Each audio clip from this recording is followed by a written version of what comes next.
ఒక ప్రైవేట్ ఆర్గనైజేషన్‌లో ఒకతను వర్క్ చేస్తూ ఉండేవాడు. అతను చాలా మంచివాడు. ఎవరు ఏదడిగినా కూడా నో చెప్పకుండా అన్ని పనులు చేసి పెడుతూ ఉండేవాడు. అతని పనులను పక్కన పెట్టి మరీ ఇతరుల పనులు చేసేవాడనమాట. ఆఫీస్‌లో ఎలా అయిపోయిందంటే, అతనున్నాడు కదా! అన్నీ చూసుకుంటాడు అన్నట్టుగా అయిపోయిందనమాట. అందరూ కూడా వాళ్ళ పర్సనల్ పనులు కూడా ఈయనతో చేయించుకుంటూ ఉండేవారు. ఒకరోజు బాస్ ప్రమోషన్ లిస్ట్ రిలీజ్ చేస్తారు. అయితే ఆ లిస్ట్‌లో ఇతని పేరుండదు. ఇతను అడుగుతారనమాట. ఎందుకు ఆ లిస్ట్‌లో నా పేరు లేదు. నాకెందుకు ప్రమోషన్ ఇవ్వలేదు? నేను దేంట్లో బెటర్ కాదు మీరు చెప్పండి అనేసి అడుగుతారనమాట. అప్పుడు బాస్ చెప్పింది విని ఇతను షాక్ అవుతారు. బాస్ ఏం చెప్తారంటే, "నువ్వు మంచివాడివి. కానీ అది అతిగా ఉంది. నీలో మంచితనం చాలా ఎక్కువగా ఉంది. దానికి లిమిట్స్ లేవు.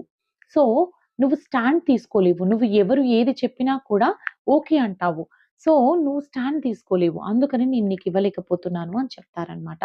సో, అప్పుడు అతనికి అర్థమవుతుందనమాట. అది మంచితనం ఒక గుణం కాదు.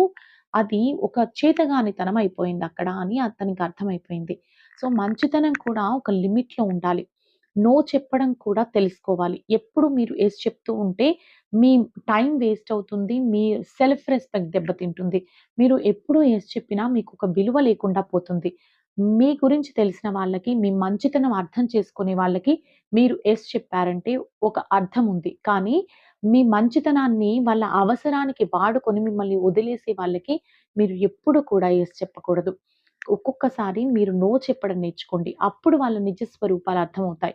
మీరు ప్రతిదానికి వాళ్ళు చేస్తున్న దానికి యెస్, యెస్ అని చెప్పుకుంటూ వెళ్తే మీరు మంచి వాళ్ళుగా ఉండిపోతారు. దానివల్ల ఎవరికి లాభం? మీరు మీ వాళ్ళే సఫర్ అవుతారు. మీకు స్ట్రెస్ పెరుగుతుంది. ఆ పని మీరు చేయలేరు. ఆ పని మీకు చేయడం వల్ల మీకు స్ట్రెస్ అవుతుందని తెలిసినా కూడా మీరు యెస్ చెప్తున్నారు అంటే మీకు ఎంత మెంటల్ స్ట్రెస్ ఎక్కువవుతుందో ఒక్కసారి ఆలోచించండి. దానివల్ల మీరే కాదు మీ ఫ్యామిలీ మెంబర్స్ కూడా సఫర్ అవుతారు. అందుకని మంచితనం ఉండాలి. కానీ ఒక లిమిట్‌లో ఉండాలి. అది చేతగానితనంగా మారకూడదు. సో, మీరు నేరుగా నో చెప్పలేకపోతే, ఇప్పుడు కుదరదు. ఈసారి చూద్దాము. నెక్స్ట్ టైమ్ చూద్దాము. ఇప్పుడు నాకు టైం లేదు. ఫ్యామిలీ ఫంక్షన్స్ ఉన్నాయి. ఇలా ఏవో చిన్న చిన్న రీజన్స్ చెప్తూ మొదట్లో నో చాలా సాఫ్ట్‌గా చెప్పడం నేర్చుకోండి. తర్వాత డైరెక్ట్‌గా నో చెప్పడం ప్రాక్టీస్ చేయండి. కానీ మీరు ప్రాక్టీస్ చేయాలి తప్పకుండా నో అని చెప్పడం. అప్పుడే అది మీకు సేఫ్. ఏమంటారు?